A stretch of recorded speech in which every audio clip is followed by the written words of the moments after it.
बाहर न्यूज में आपका स्वागत है। हम आ चुके हैं पूर्वी चंपारण के कोटवा प्रखंड के बाल विकास परियोजना में, जहां सीडीपीओ ऑफिस में यहां पे और सहायिका द्वारा अनिश्चितकालीन हड़ताल की घोषणा की गई है। इसके बारे में उन्हीं की जुबानी उनसे जानने का हम प्रयास करते हैं। क्या आपकी मांग क्या है? हमारी मांग है कि बिहार सरकार अतिरिक्त जो प्रोत्साहन राशि और राज्य के तरह है, कम से कम 10,000 करे।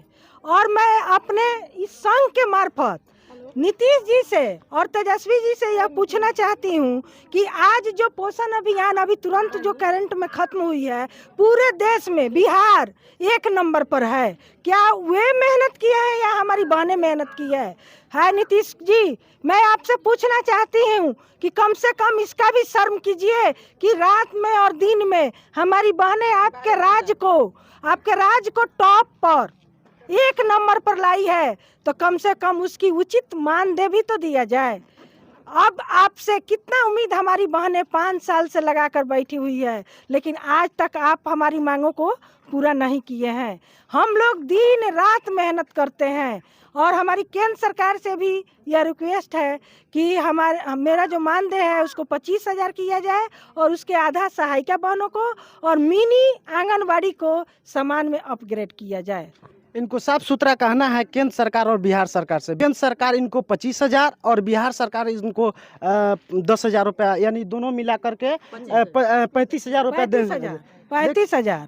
देखिए, आज कहने को बिहार केंद्र सरकार और बिहार सरकार महिला सशक्तिकरण की बात करती है या महिलाओं की आज आरक्षण बिल भी पास हो रहा है, बट इन महिलाओं को जो 10 से 15 साल उससे भी ज़्यादा दिनों से यहाँ काम कर रही है, के बारे में आज कौन सी नेता, कौन सी सरकार, केंद्र सरकार, बिहार सरकार सुनने को अभी तक ले कोई ज़रूरत नहीं समझी है।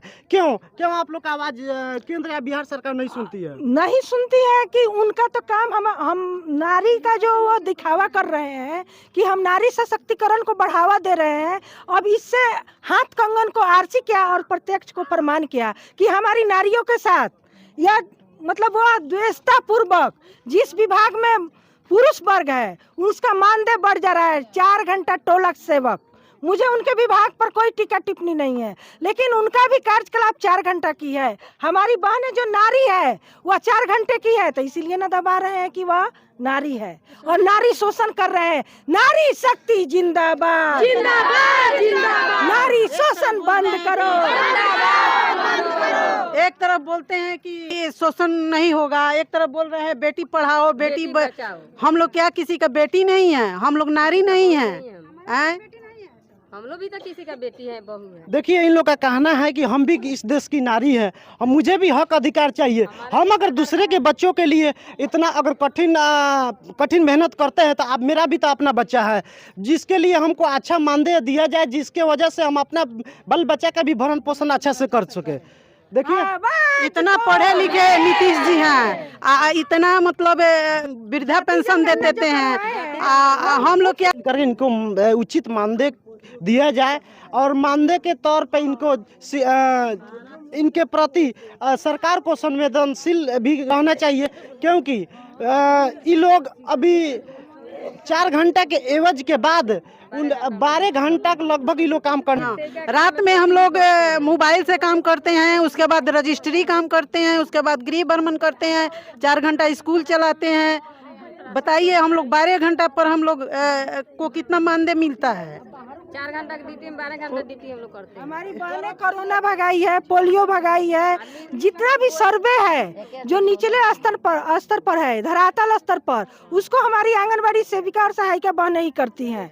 तो क्या नीतीश जी, आपके दिल दर्द में हमारी नारी के लिए थोड़ा भी मर्म नहीं है? कम से कम मैं अपने पत्रकार भाइयों से यह रिक्वेस्ट करूंगी कि इस आवाज को जो यह सरकार और हमारे बीच की जो आप लोग कड़ी है उसको ऐसा मैसेज दीजिए कि उनकी सुबुद्धि जग जाए। अगर नहीं जगेगी तो इस बार खैर नहीं। आवाज दो, आवाज दो। सेविका सहायिका संघ जिंदाबाद। अच्छा, अब अभी हड़ताल का कितना दिन हुआ, कौन सा दिन है हड़ताल का? 5वां दिन है, 5वां दिन है। 29 तारीख से हम इतने हड़ताल दिन के अंदर में 5 अनिश्चितकालीन है। अगर वो नहीं करेंगे तो हमारी कोटवा की और बिहार की पूरी बहनें एक साथ इस्तीफा हम लोग दे देंगे। अच्छा, इनको कहना है कि अगर बिहार और केंद्र सरकार अगर इनकी बातों को नहीं मानती है, अगर इनके मानदेय को बढ़ोतरी नहीं करती है, तो एक साथ मिल करके इस्तीफा देने का काम करेंगे। बाहर न्यूज के टक्कर में